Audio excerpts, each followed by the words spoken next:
بسم الله الرحمن الرحيم.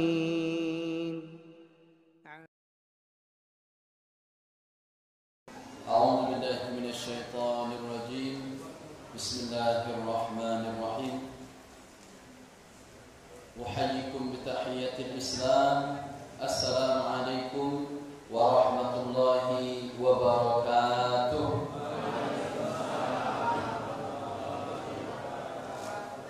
الحمد لله رب العالمين.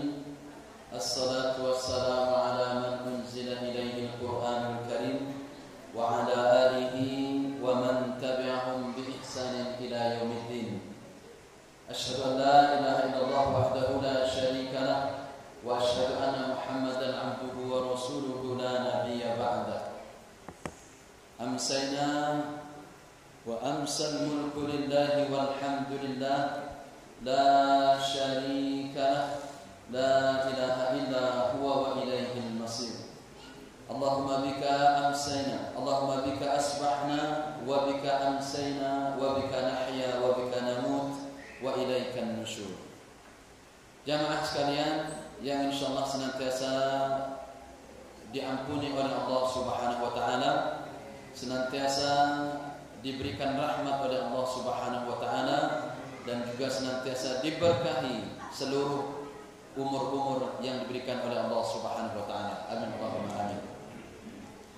Nah, hadirin sekalian yang insyaallah dimuliakan oleh Allah Subhanahu wa taala,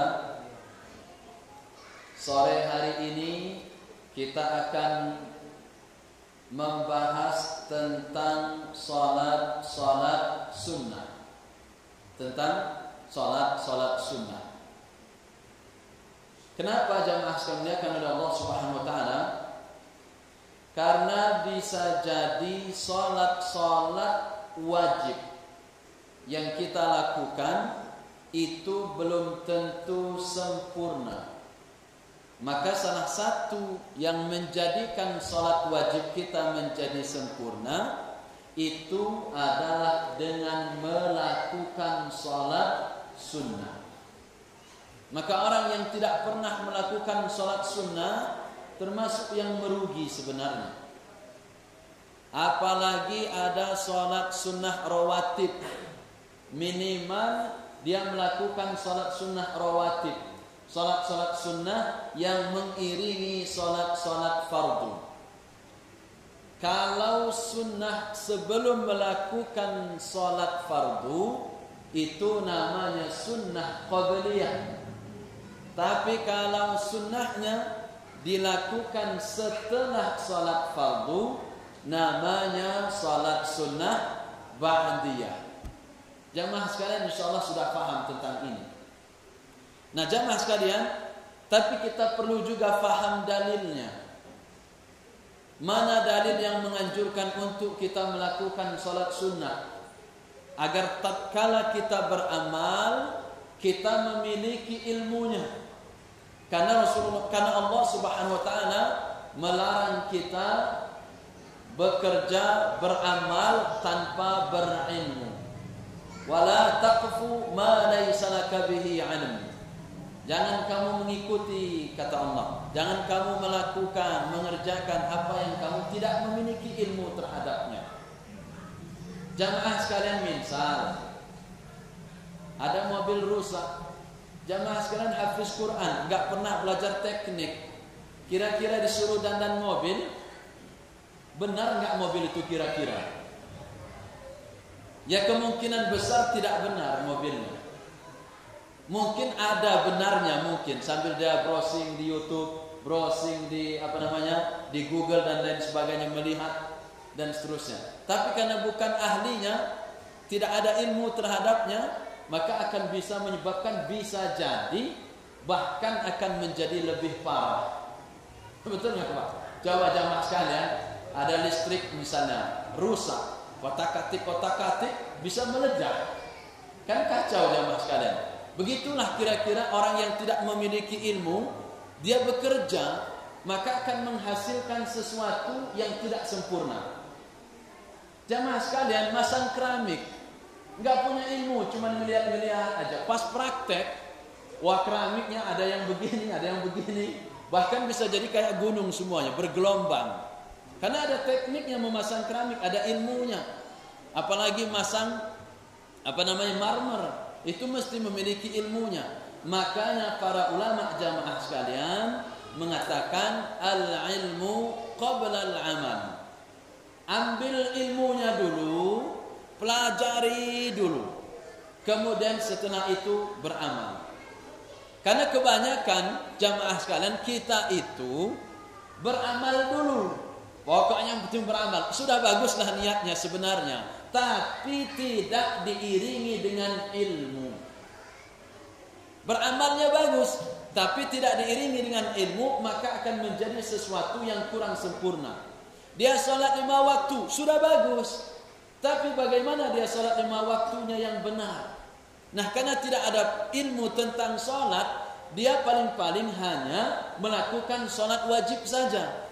Pokoknya selesai sholat maghrib keluar, nanti datang lagi Isya langsung. Tatkala misalnya qomat berkumandang, dia langsung sholat. Habis sholat bubar langsung. Begitu seterusnya. Sehingga jamaah sekalian kurang sempurna dalam melakukan sebuah amal soleh kepada Allah Subhanahu wa ta'ala.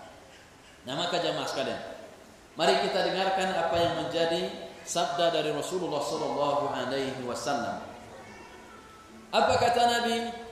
Hadis ini datang dari Abu Hurairah radhiyallahu anhu, bahwa Nabi Muhammad sallallahu alaihi wasallam bersabda, "Inna awwala ma yuhasabun nasu bihi yaumal qiyamati min a'malihimus shalah." Qala yaqulu Rabbuna jalla wa azza li malaikatihi wa huwa a'lamu unzuru fi salati 'abdi atammaha am naqasaha fa in kanat tammatan kutibat lahu tammatan wa in kana intaqasa minha syai'an qala unzuru hal li'abdi min tatawwu'in fa in kana lahu tatawwu'un qala atimmu li'abdi faridatahu min tatawwu'ihi summa tu'khadul a'malu ala dhalik. Nah, kira-kira jamaah sekalian, hadisnya sudah paham betul? Sudah paham belum? Apa yang saya bacakan tadi? Apa kata Rasulullah sallallahu alaihi wasallam? Amal perbuatan manusia yang pertama kali akan dihitung, yang pertama kali akan dihisab di hari kiamat nanti adalah salatnya. Ini yang pernah saya sampaikan sebelumnya. Maka jamaah sekalian, penting untuk menyempurnakan salat. Penting untuk mempelajari ilmu salat, seluruh salat. Jangan cuma salat 5 waktu. Ada selain salat 5 waktu, ada salat duha, ada salat malam, ada salat qabliyah ba'diyah, ada juga salat hajat, ada juga salat jenazah, ada juga salat meminta hujan, ada juga salat gerhana. Bagaimana salat gerhana? Ada salat Jumat, ada salat hari raya Idul Fitri, ada salat hari raya Idul Adha, dan lain sebagainya. Jemaah sekalian, pelajari agar tatkala kita beramal sehingga ada rambu-rambu atau petunjuk untuk kita melaksanakan amal tersebut. Maka Allah Subhanahu wa taala berfirman tatkala di padang mahsyar nanti, jamaah sekalian, Allah berfirman kepada para malaikat, waktu mau ngecek amal-amal kita itu dicek, maka apa kata Allah Subhanahu wa taala? Allah berfirman kepada para malaikatnya, dan Allah sebenarnya tahu, hanya Allah ingin memerintahkan hambanya berupa malaikat untuk melakukan tugasnya. Apa kata Allah? Lihatlah salat hambaku itu sempurna atau kurang. Jika sempurna, maka ditulis sempurna salatnya.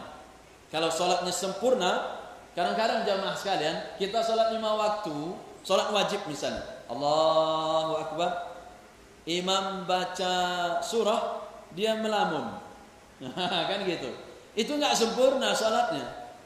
Allahu Akbar, imam baca ayat, pikirannya galau, pikirannya macam-macam dan lain sebagainya. Kadang-kadang mungkin dia terlupa bacaannya, mungkin juga dia tertidur. Apalagi misalnya sholat subuh, imam sujud juga.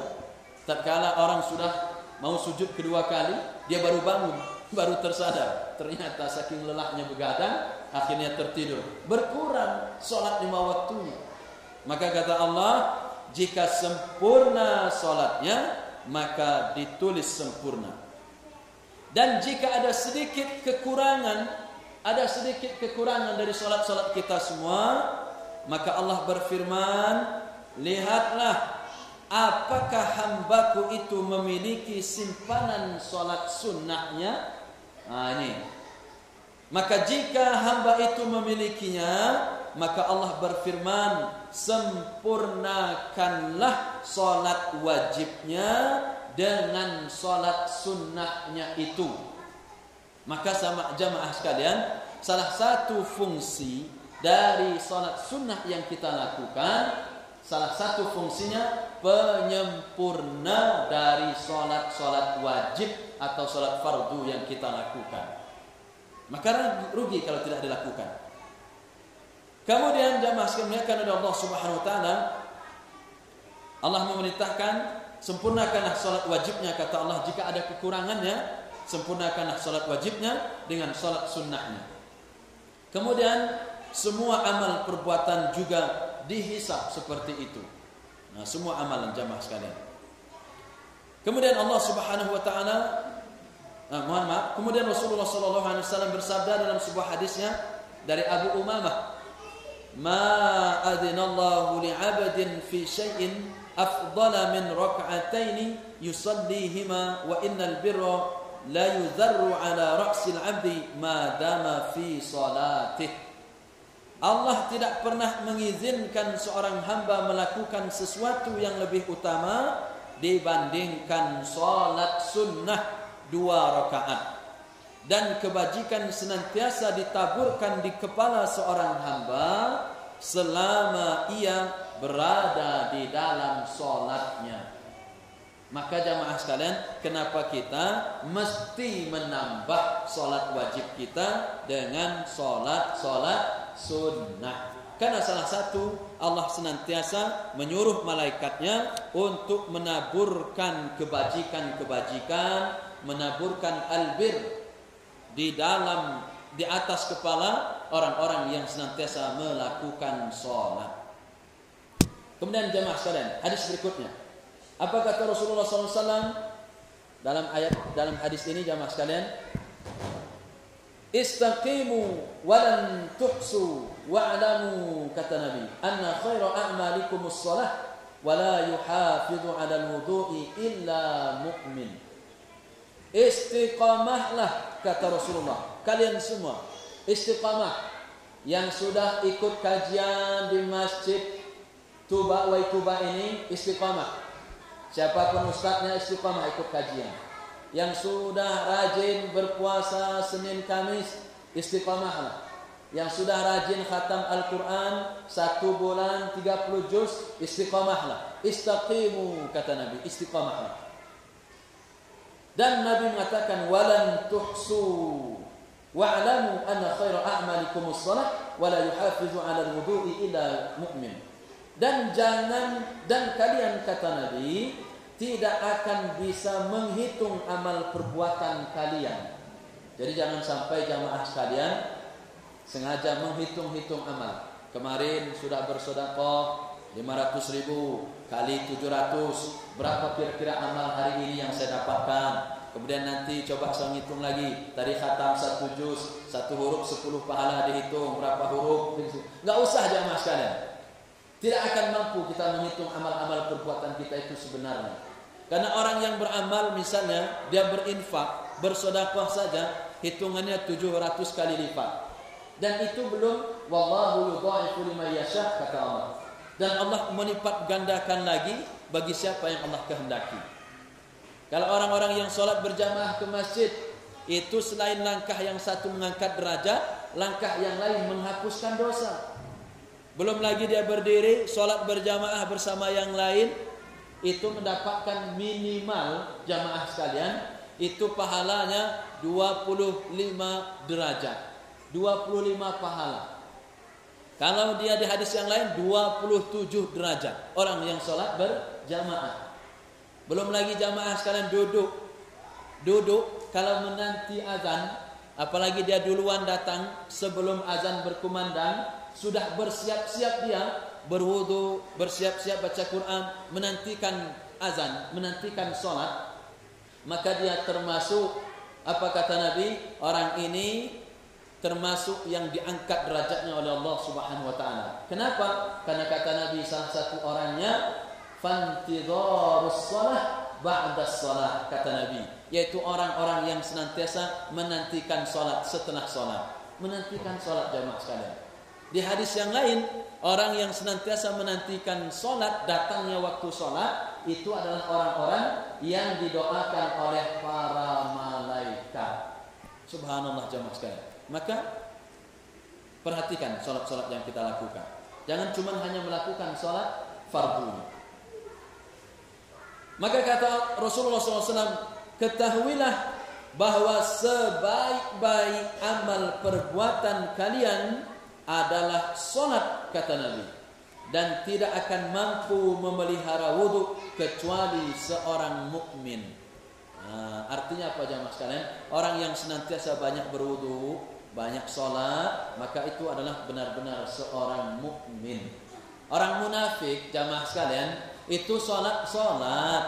Maka kalau cuma sholat 5 waktu aja, ya bisa aja dikerjakan oleh orang-orang munafik.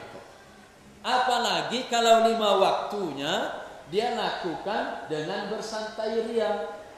Waktu zuhur, waktu maghrib, misalnya tadi jam 6:20, kita sudah sholat semua, dia masih santai menghabiskan jisansunya misalnya.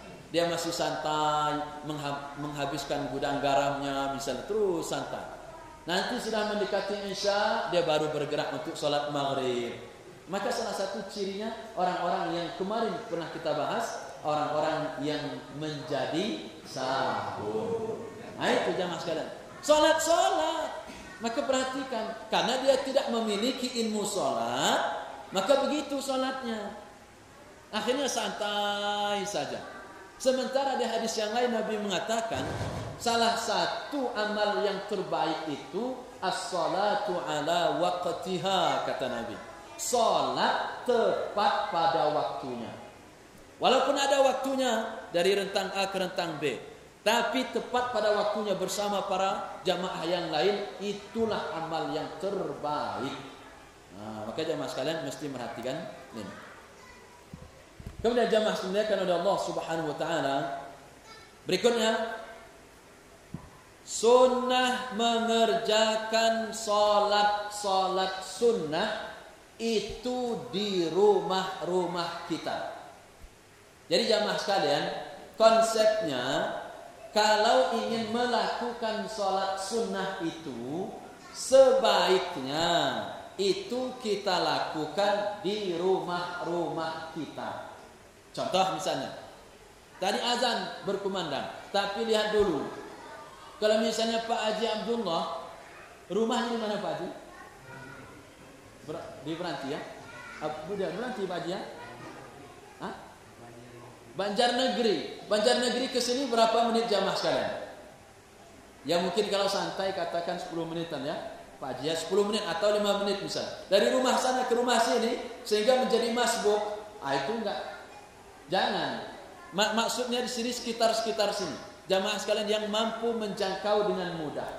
Kalau seandainya rumahnya jauh, rumahnya paling pojok di sana, 10 menit dia berjalan ke sini misalnya, salat sunnah dia di rumah, masbuk terus dia. Maka jamaah sekalian lihat dulu.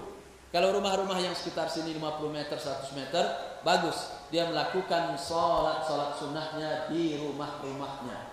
Karena di hadis yang lain Nabi mengatakan, sebaik-baiknya salat seorang hamba adalah di rumahnya illal maktubah, kata Nabi. Kecuali sholat wajib.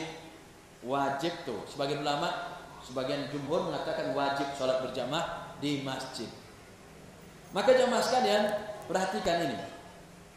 Apa kata Rasulullah SAW? Hadis ini diriwayatkan oleh Imam Ahmad dan Imam Muslim. idza shalla ahadukumus shalah fi masjidihi falyaj'al li baitihi nasiban min salatihi fa innallaha ja'ilun fi baitihi min salatihi khaira. Jika seorang dari kalian, kata Rasulullah SAW, salat di masjid, jika seseorang dari kalian, kata Nabi, salat di masjid, hendaklah ia juga salat di rumahnya. Karena dengan salat itu, kata Rasul, Allah akan menjadikan kebaikan-kebaikan di rumahnya. Dengan sebab salat itu, jamaah sekalian, misalnya tadi qabliyah atau nanti ba'diyah, misalnya kita sholat di rumah-rumah kita, maka dengan sholat-sholat itu Allah akan menjadikan banyak kebaikan-kebaikan di rumah-rumah kita. Entah kebaikan anak-anak kita, kebaikan penghuni-penghuninya, kebaikan rezeki-rezeki kita dan lain sebagainya, kebaikan dalam urusan kita dan seterusnya. Salah satu apa jamaah sekalian? Kuncinya perbanyak sholat-sholat sunnah di rumah-rumah kita. Nah, ini mesti menjadi perhatian kita bersama jamaah sekalian. Kemudian Nabi mengatakan, riwayatnya Imam Ahmad dari Umar radhiyallahu anhu, salatul rajuli fi baitihi tatawwu'an nurun faman syaa'a nawwara baitahu, kata Nabi. Salat sunnah seseorang di rumahnya adalah cahaya, kata beliau. Oleh karena itu, barang siapa yang mampu melakukannya, maka ia telah menyinari rumahnya dengan cahaya tersebut. Jadi jamaah sekalian, mungkin karena saking banyaknya solat-solat sunnah yang kita lakukan di rumah-rumah kita itu, maka malaikat itu bisa melihatnya. Rumah ini bercahaya, bercahaya, bercahaya. Sebab apa cahayanya di rumah kita? Gara-gara solat-solat sunnah yang kita lakukan. Kalau rumahnya gelap gulita, dilihat oleh malaikat meskipun dengan listrik yang terang benderang, tapi dalam pandangan malaikat gelap, karena tidak pernah dipakai untuk melakukan sholat sunnah. Bisa jadi seperti itu jamaah sekalian, agar pandangan ahlul langit, penghuni-penghuni langit bisa melihat rumah-rumah kita dengan cahaya-cahaya yang Allah berikan. Dengan sebab salah satu apa sebabnya? Karena dilakukan sholat-sholat sunnah di rumah-rumah kita. Maka Nabi mengatakan sebaik-baik sholat seseorang itu adalah di rumahnya, kecuali sholat wajib. Nabi mengatakan juga jamaah sekalian, ij'alu min salatikum fi buyutikum, kata Nabi, wala tattakhiduha quburan. Janganlah sebagian dari sholat kalian, jadikanlah sebagian dari sholat kalian, kata Nabi, di rumah-rumah kalian. Dan jangan kalian jadikan rumah kalian sebagai kuburan. Apa maknanya jamaah sekalian? Kuburan itu tidak pernah dipakai untuk sholat. Ada orang yang rajin sholat di kuburan? Tidak ada. Bahkan sebagian ulama melarang kita sholat di kuburan. Maka jamaah dimuliakan oleh Allah Subhanahu Wa Taala, jangan sampai menjadikan rumah kita seperti kuburan, tidak pernah dipakai untuk melakukan solat di dalamnya. Salatul mar'i fi baitihi afdalu min salatihi fi masjidi hada illa al-maktubah, kata Nabi. Salat seseorang di rumahnya lebih utama, lebih baik, kata Nabi, dibandingkan salatnya di masjidku ini, kecuali salat wajib, kata Nabi. Salat wajib itu jauh lebih utama di masjid ini, kata Nabi Muhammad SAW, yaitu Masjid Nabawi di waktu itu. Berikutnya jamaah dimuliakan oleh Allah Subhanahu Wa Taala. Sekarang apa saja salat-salat sunnah yang mesti kita perhatikan? Nah, salat-salat sunnah. Yang pertama jamaah sekalian, mesti menjadi perhatian kita bersama, sembari dalil-dalil yang kita bacakan. Keutamaan sholat sunnah sebelum subuh. Ibu-ibu rajin gak melakukan sholat sunnah sebelum subuh? Rugi kalau tidak melakukan ini jamaah sekalian. Sholat subuh itu dalam hadis yang lain, kalau seandainya manusia ini kita semua mengetahui bagaimana pahala sholat subuh, niscaya kata Nabi, mereka mendatangi salat subuh itu walau kana habuan, walaupun dalam keadaan merangkak. Wah, pokoknya gimana cara biar bisa datang. Kenapa Allah rahasiakan pahalanya? Karena ingin menguji keimanan kita. Ingin menguji alladzina yu'minuna bil ghaibnya kita. Karena orang-orang yang bertakwa itu salah satu cirinya alladzina yu'minuna bil ghaib.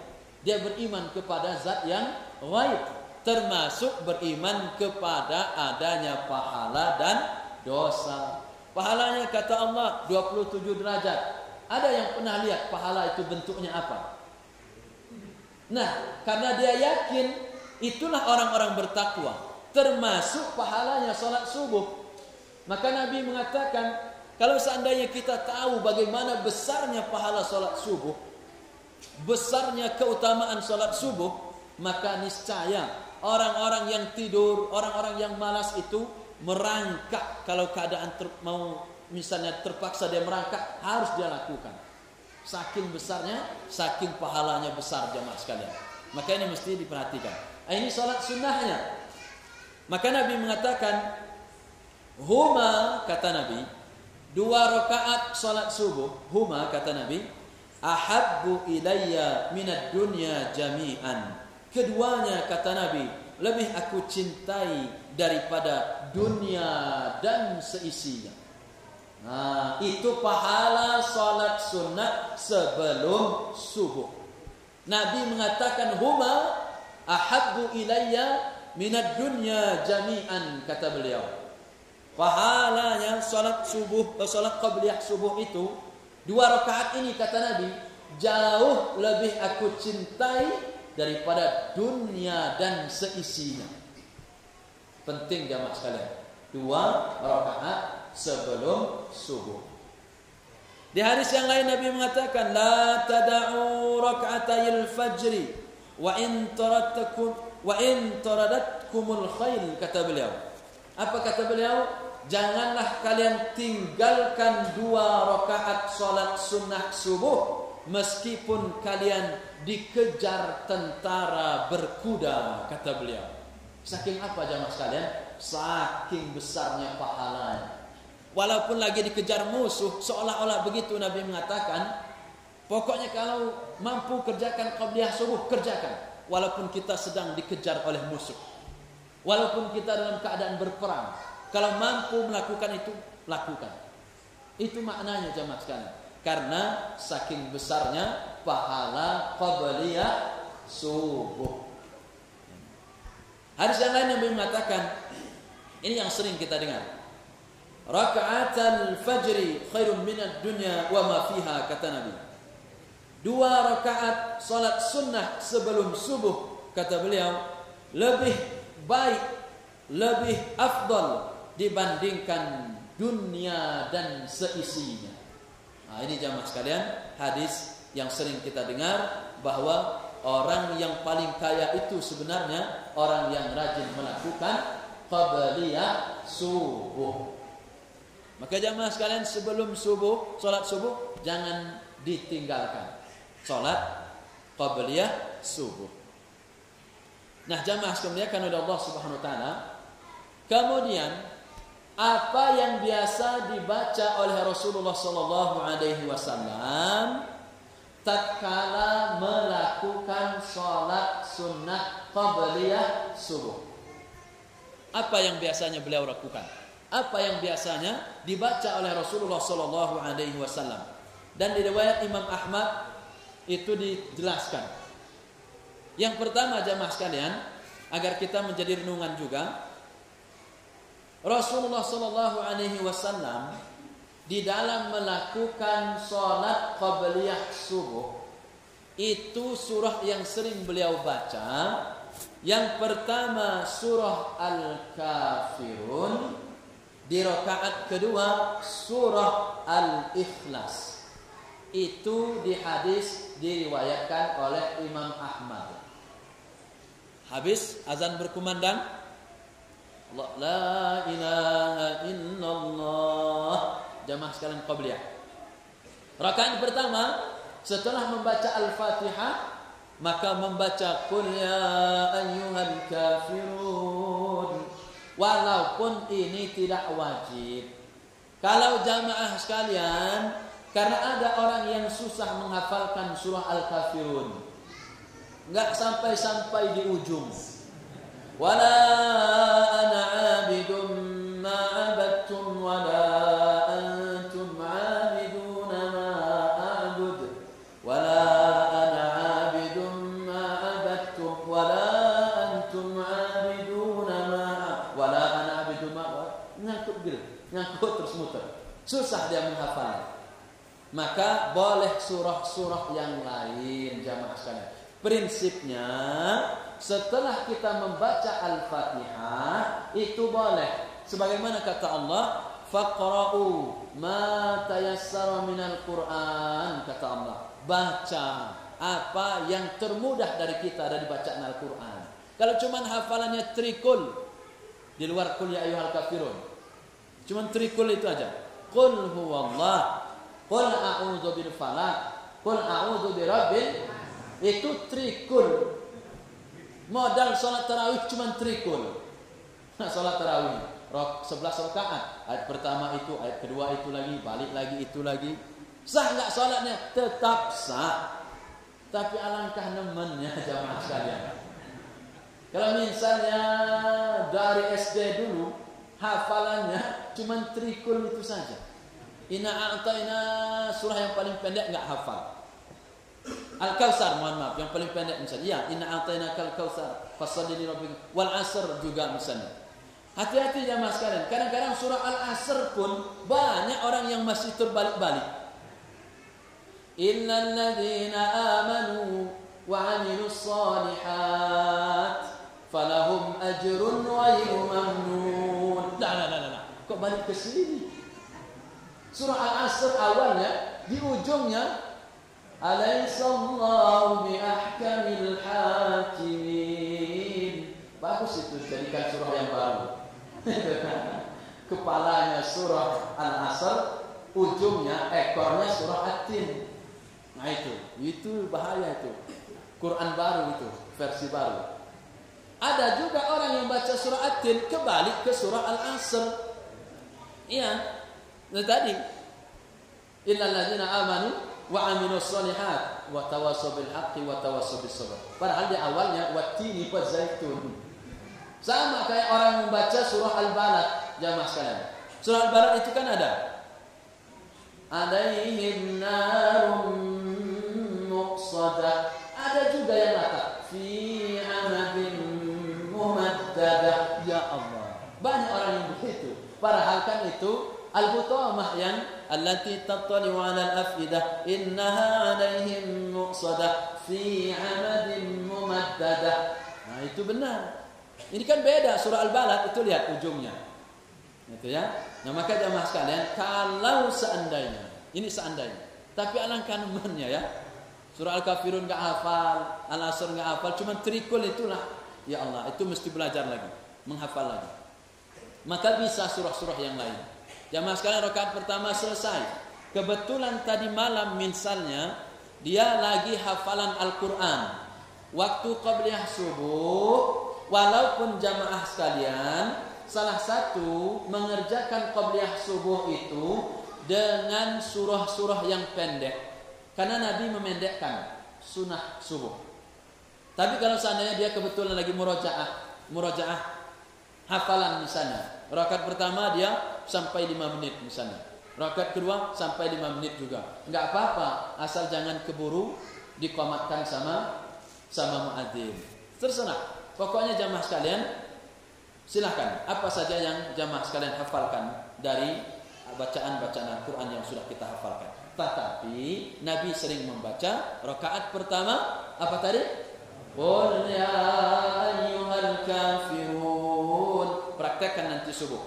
Karena salah satu itu yang menjadi ittiba'ur Rasul, menjadi tuntunan kita mengikuti Rasulullah SAW. Yang kedua, qul huwallahu ahad, yaitu surah Al-Ikhlas. Nah, jamaah dimuliakan oleh Allah Subhanahu wa taala. Berikutnya Masih bisa ya? Ada berapa menit lagi? Oh, ada 10 menit lagi. Nah, saya percepat kalau begitu jamaah sekalian.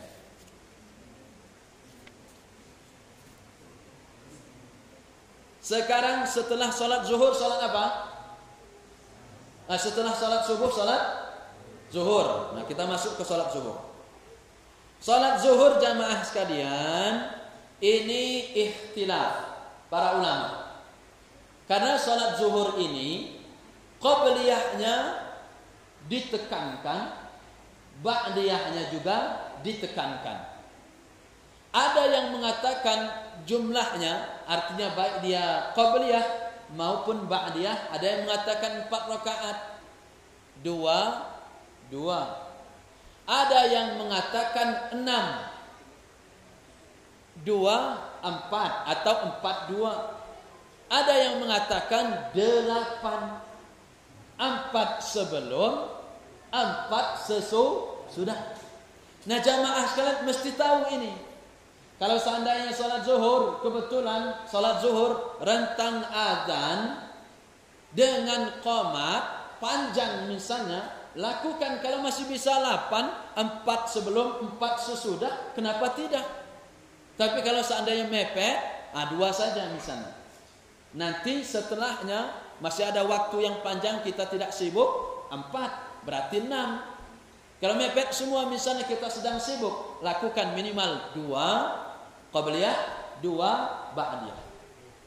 Nah, sekarang jamaah sekalian, mana dalilnya?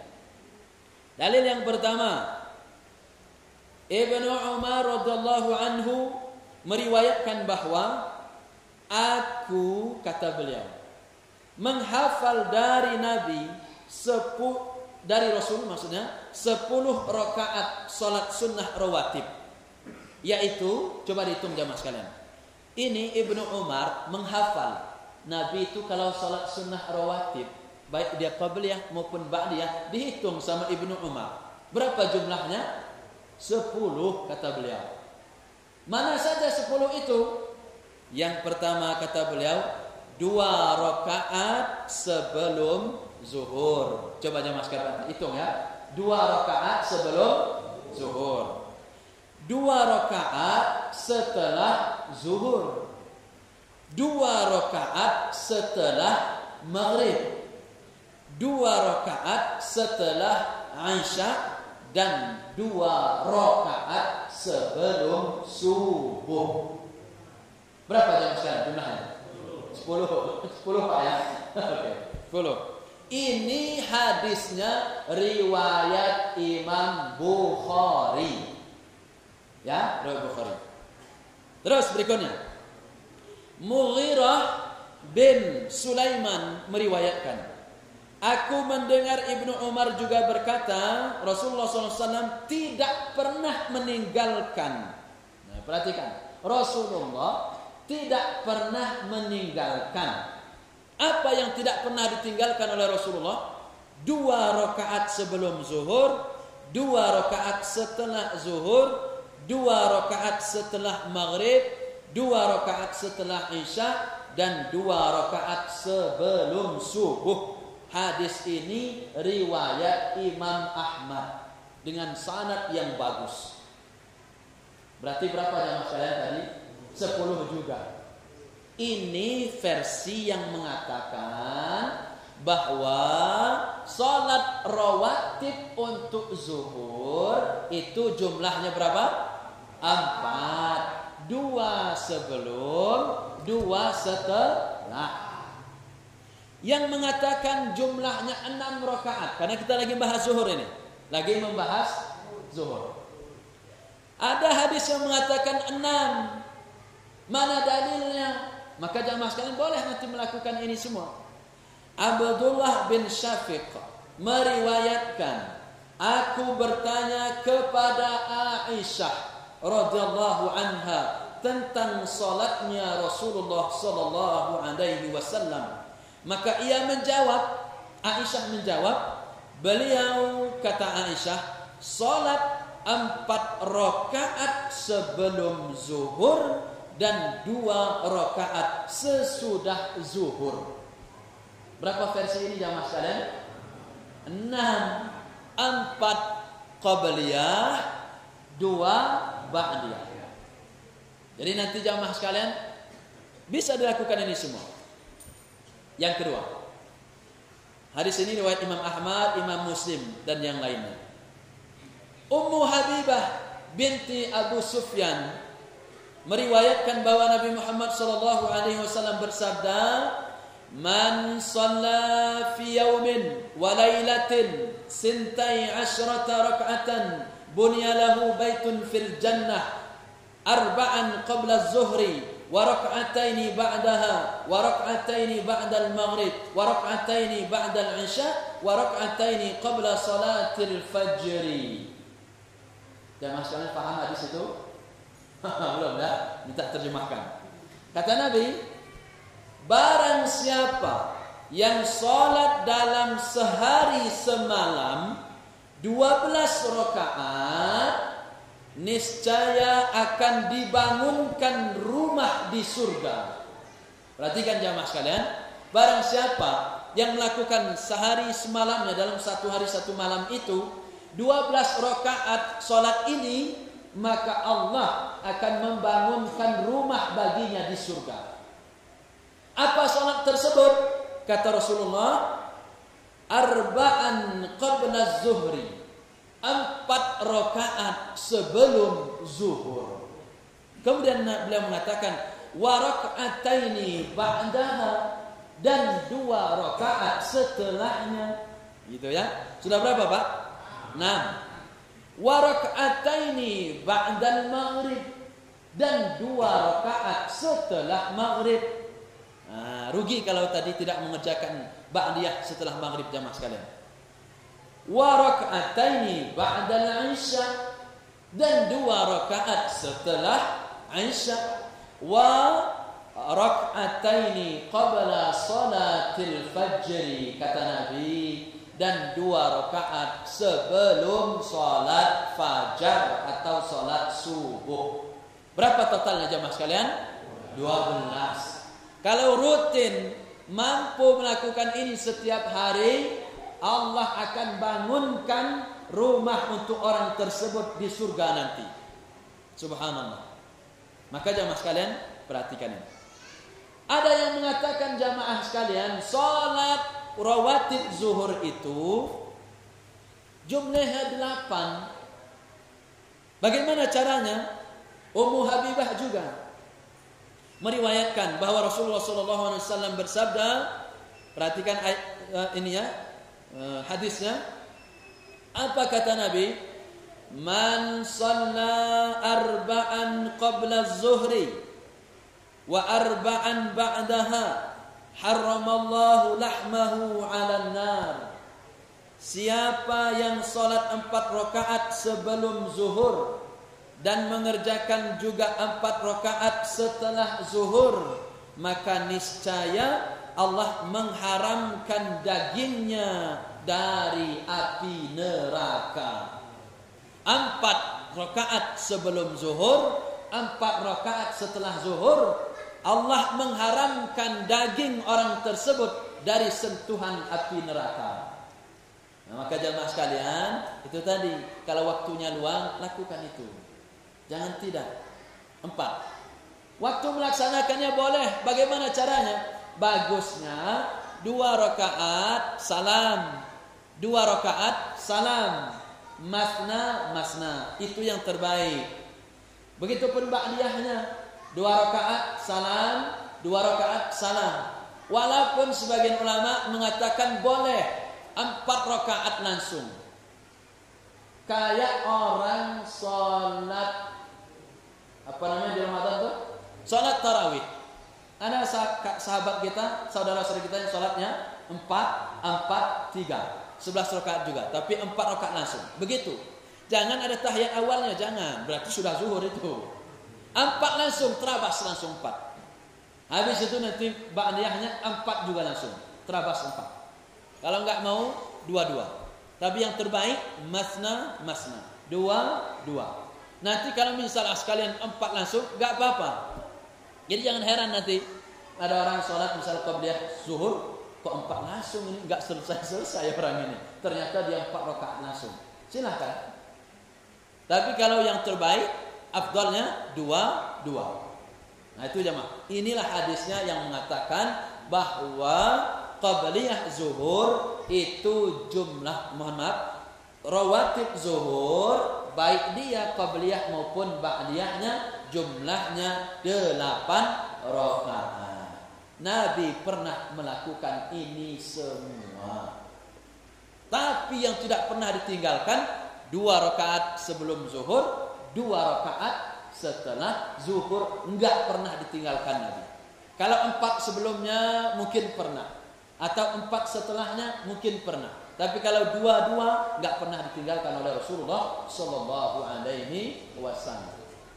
Nah, maka jamaah sekalian, itu yang menjadi kajian kita. Semoga kita tetap atau bertambah semangat kita di dalam melakukan kebajikan-kebajikan, terutama di dalam memperbaiki dan menambah atau menyempurnakan salat-salat wajib yang kita lakukan. Aqulu qouli hadza wa astaghfirullahalazim.